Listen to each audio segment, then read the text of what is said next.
Great conversations lead to great moments, and change, well, that's up to everyone to come to the table. We talk seed stock and production. Crew, let's ranch it up. Good day, everyone, and thanks for riding with us on this all-new episode of the Ranch It Up Radio Show. I'm Jeff Tigger Earhart. A big thank you goes out to our partners, the American Gelbvieh Association, the Tri-State Livestock News, the Farmer and Rancher Exchange, and the Fence Post, Westway Feed Products, Medora Boot and Western Wear, Dakota Cowboy, Allied Genetic Resources, Allied Feeding Partners, Livestock Market, Equine Market, AuctionTime.com, RFD TV, and Wrangler. Cow Country News, you know, the cow stuff.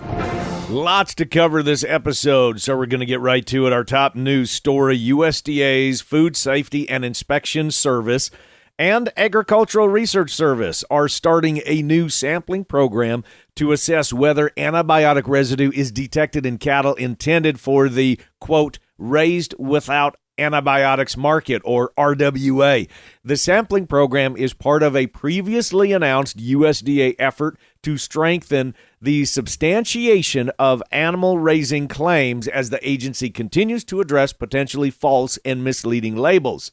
Now, plants eligible for the program are those that slaughter cattle and produce products that bear RWA claims such as no antibiotics ever, raised without antibiotics, antibiotic-free, no antibiotics administered, or related claims. Now, the Food Safety and Inspection Service said that it will collect liver and kidney samples from eligible cattle, and ARS will analyze the samples using a method that targets more than 180 veterinary drugs from various major classes of antibiotics. If antibiotic residues are detected, the Food Safety and Inspection Service will issue a letter to the facility concerning the sample results and advise the establishment to conduct a root cause analysis and take actions to prevent misbranded products in commerce. If an establishment does not receive a letter, their test results are negative and consistent with the labeling claim. Now, the results of this sampling will help inform whether the Food Safety and Inspection Service should require that laboratory testing results be submitted for the raised without antibiotics claim, or whether the agency should start a new verification sampling program. New legislation designed to break up giant meat packing and poultry monopolies operating in the United States is being proposed by a U.S. Senator from Missouri. Senator Josh Hawley from Missouri said the Strengthening Antitrust Enforcement for Meatpacking Act followed a Tyson Food announcement that it planned to close its poultry plants in southern Missouri, affecting thousands of workers from his state. The proposed bill would amend the Packers and Stockyards Act of 1921 to set up, quote, specific thresholds for market concentration and allow federal antitrust officials to more effectively prohibit or unwind acquisitions by meat companies that concentrate the meatpacking sector. Now, Senator Hawley said in a statement announcing the bill that today's meat packing monopolists are making massive profits while shutting down competition. He says Congress must give antitrust prosecutors the power to end anti-competitive behavior without lengthy court battles. It's time to hold monopolies accountable and empower farmers. Right on with that one. We've all been watching the markets. Many of you have been watching our videos that we've been posting on various different sale barns. Well, meat prices, they continue to rise in the latest consumer price index, with beef prices hitting record levels in many locations. According to the survey, which measured August prices, the price of all fresh beef was $7.82 per pound. That's up 0.3% from July and almost 7% from a year ago. That is per analysis from the Daily Livestock Report, and that represents the third straight month that fresh beef prices have hit a record high. Other notable beef prices include retail beef prices fell 1% from July's record to $8.23 per pound, but we're still 8.6% above last year at this time. Ground beef also fell just a tick from record July highs, dipping from $5.10 to $5.08 per pound. Sirloin steaks were up 10.9% from last year to $11.43 per pound, and the round rose 8% to 6.66 cents per pound. And our final news story, share with me your thoughts on this one. What do y'all think about this? While the EPA reports the cattle industry in the United States accounts for 2.4% of total greenhouse gas emissions, some consumers are convinced that beef production is a major cause of climate change. Many of those same consumers, however, love a thick, juicy steak. Now there is a label that could offer these guilt-ridden carnivores a way to have their steak and eat it too. A USDA certification program for producers who demonstrate a 10% reduction in greenhouse gas emissions from their cattle below an industry baseline will earn them a certification that allows them to market their beef as low carbon. Brent Moline, a spokesperson for the Wyoming Farm Bureau, told Cowboy State Daily that these niche markets might fetch premiums at the retail level, but the value to the producer depends on the cost of compliance. Dr. Colin Beal, a rancher who founded the company Low Carbon Beef, a third-party verification program and company, told Cowboy State Daily that in some cases, producers are already in compliance. Now, the USDA approved a program for labeling beef as low carbon, and the company Low Carbon Beef was later approved for a process verified program. The program has 20 criteria within 4 categories, which consist of feed, fuel, fertilizer, and cattle performance. If cattle qualify for certification, then the cattle owner, or whoever is retailing the beef can apply to the USDA for labeling approval. What are your thoughts on that one? I'm all about niche markets. I'm all about trying to make money. And of course, this is one where consumers are being more educated. They know what's going on out there, and their voices are being heard. Give us a call and let us know your thoughts on this. 707-726-2420. You can send me a text message and just say yay or nay on this one. And you can email us too at ranchitupshow@gmail.com. Heading to Bloomington, Wisconsin, home of Bloomington Livestock Exchange, and wrapping up their sale from last week. On the steers, 375 to 425 weight steers, 280 to 365, 4.5 to 5 1/4 weight steers, 270 to 340, 5.5 up to 625 weight steers, 250 up to 305, 6.5 up to 7 1/4 weight steers, 240 to 269, 7.5 to 8 1/4 weight steers, 230 to 259.5, 8.5 up to 925 weight steers, 210 to 258, and then 9.5 up to 1,000 weight plus steers, $1.90 up to $243.50 for the heifer mates. 375 up to 425 weights. Again, Bloomington Livestock Exchange in Bloomington, Wisconsin. 375 to 425 weight heifers, 270 to 310, 4.5 to 5 1/4 weights, 260 to 300, 5.5 to 625 weight heifers, 230 to 250, 6.5 to 725 weights, 210 to 264, 7.5 to 825 weights, $2 up to 248, 8.5 to 295 weights, $1.90 to 240, 9.5 2,000 plus weight heifers in Bloomington, Wisconsin last week, $1.70 up to $1.90. Now on to winter livestock in Dodge City, Kansas, wrapping up their sale from last week. On the steer side, I'm going to pick out some very specific bunches. Here's a group of black steers weighing 652 at 290. Here's another group of mixed steers weighing 695 at 266.5. A group of heavy steers coming out of southwestern Kansas,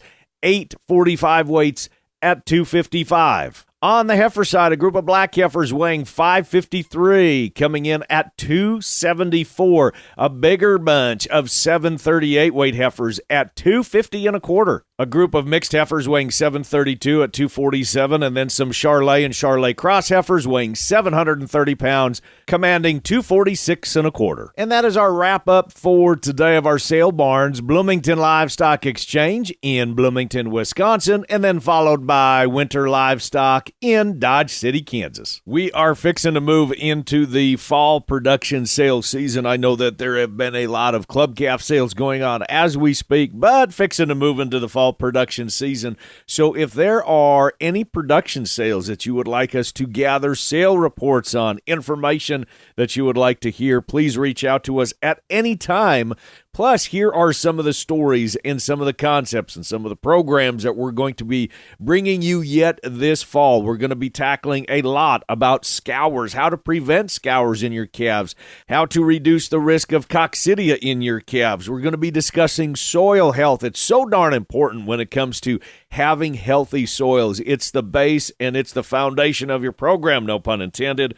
Going to be working on Allied Genetic Resources Best Mate program. It's a new program offered by Marty Ropp and his crew. We'll hear from them again this fall. And on the management side, fall manure management. So sometimes to make it number one, you need to be in the business of number two, right? So those are just a few of the concepts, products, and stories that we are working on as we move into the fall season. Now, coming up after the break, we talk about the seed stock business and we talk about change. We've got a whole lot more of the Ranch It Up radio show, and it's coming up right after this. Go nowhere, crew.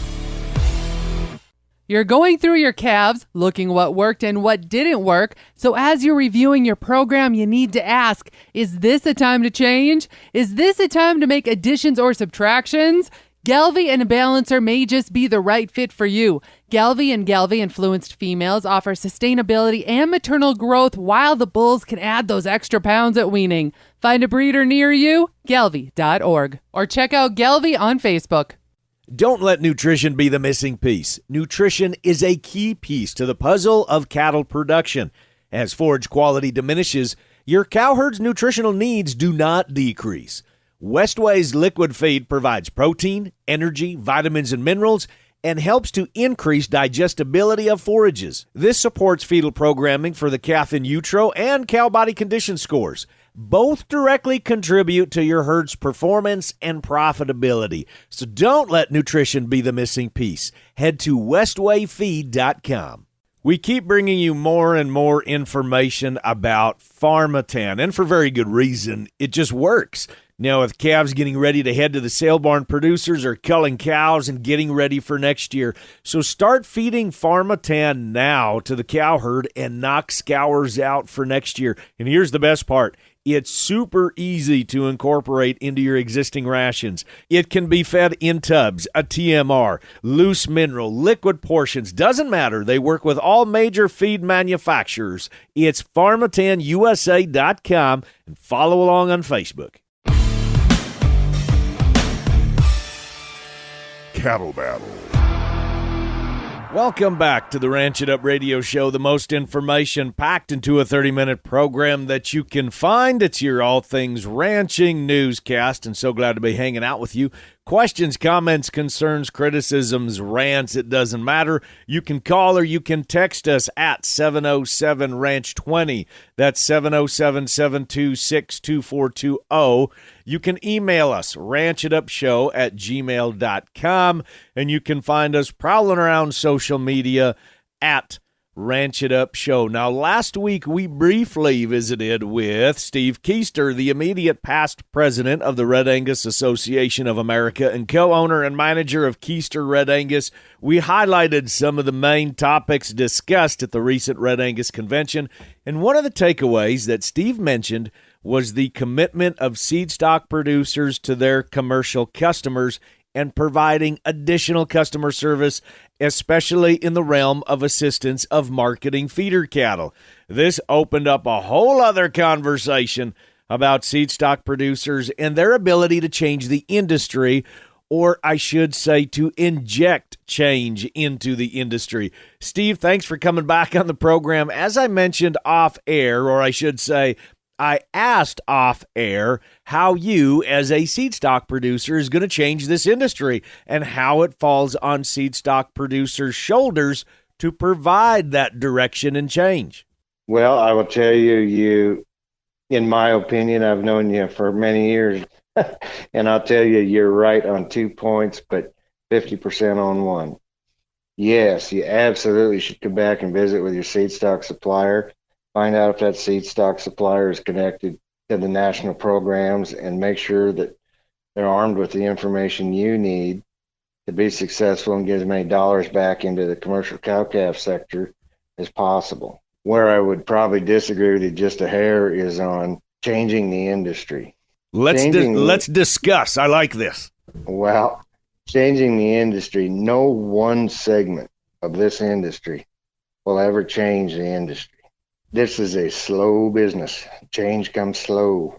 For change to happen, big change within the agricultural industry, it's going to take all segments of the beef industry working toward a common goal. When that happens, that's when change comes, and change comes at what I would call a decent pace.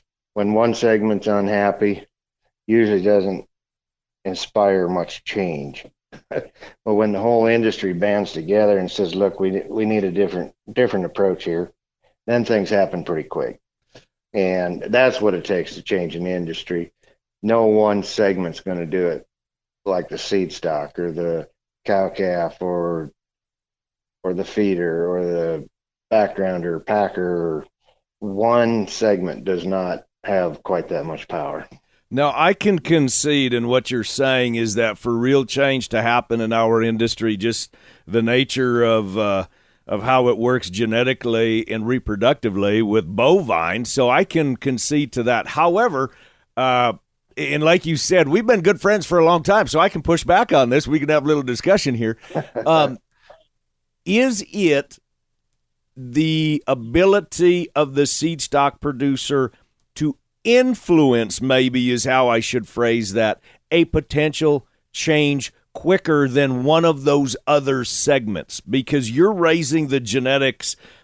For example, let's say that I need to inject more carcass. I'm trying to lower my frame size. I'm trying to fill that box just a little bit nicer and neater. I'm trying to be more efficient.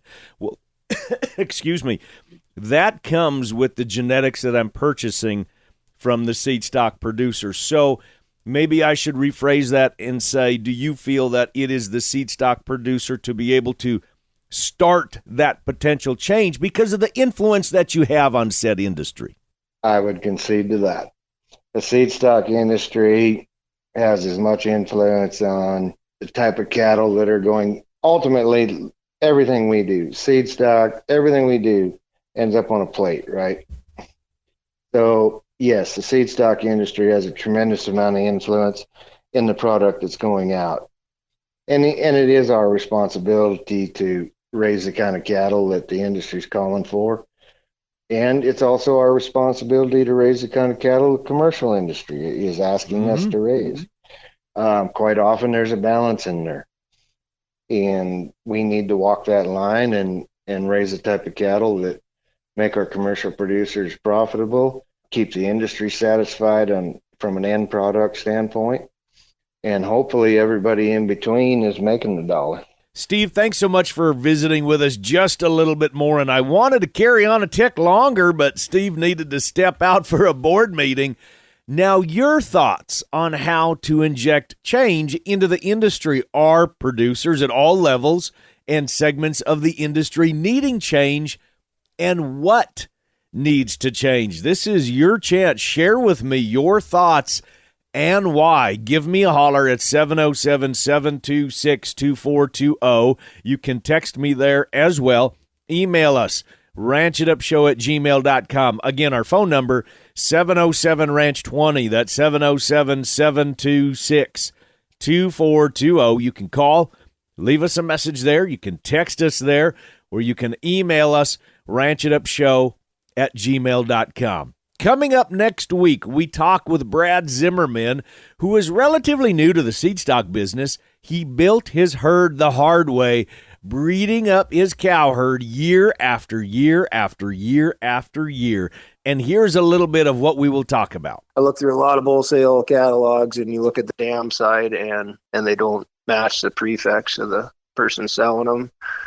And, anywhere from 95 to 100% in my bull sale every year are out of, a Zim cow, which is, that's what I take pride in, I guess, is our cow herd, how they can produce, I guess. So. And you should. I mean, you started it from scratch, and it was slowly build this up. And I understand that too, where if a lot of people want to get into a particular breed or a particular business, it can be very difficult when you start from scratch, and now you got to buy all these females and go about this direction. There's a few ways to skin a cat in this situation, and it may be, Brad, they may have said you did it old school of slowly building it up, but congratulations to you, because I bet you'd be hard pressed to find somebody that knows the lineage as much as you do in your cow herd. Yeah, it's just something we really take pride in, I guess, and just enjoy that and fun, I guess. We'll have more with Brad Zimmerman next week as we talk Gelbvieh and Balancer cattle and just a little bit more on the seed stock business. Now, coming up after the break, we recap the markets with Kirk Donsbach with StoneX Financial Incorporated. But keep it tuned right here to this fine radio station. We have some very important messages from our partners, and we'll be back with more of the show. Fall production sales are fixing to rev up, and with the prices of calves, which are excellent, and the prices of the weigh-ups, which are excellent, it may be a time to take those older bulls to town, weigh them up, and apply those dollars to fresh genetics. Allied Genetic Resources is your source for bulls and females that can take your program to the next level. Check out the fall sales at AlliedGeneticResources.com and follow along on Facebook. LivestockMarket.com. We hear from them each and every week highlighting various sales and lots, but have you taken the time to cruise the site, look around and see what cattle are bringing? How about lower that sale expense and give Livestock Market a try? It's about the easiest way to market your stock, and it puts your product on a worldwide view. LivestockMarket.com. It's simple and it works. Are you looking to liven up your event in 2024? Change the pace, make it stand out? Let us, Tigger and Beck, agriculture advocates, outdoorsmen, and all-around fun couple be the addition to hook the attention. I see what you did there. Now, we will leave you laughing and having a positive outlook on the future. From being the keynote speakers to MC to masters of ceremony, let us, Tigger and Beck, make your event unforgettable. Y'all know where to find us.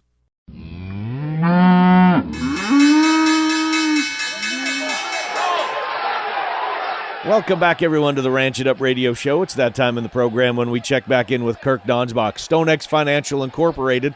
If you would like some more information to follow along, get some more details, you can text the word cattle, CATTLE, to 33777. That gets you Kirk's free newsletter each and every week. That's a good way to start the convo with the man himself. So, Kirk, I'm going to turn the mic your direction. Let's wrap up last week.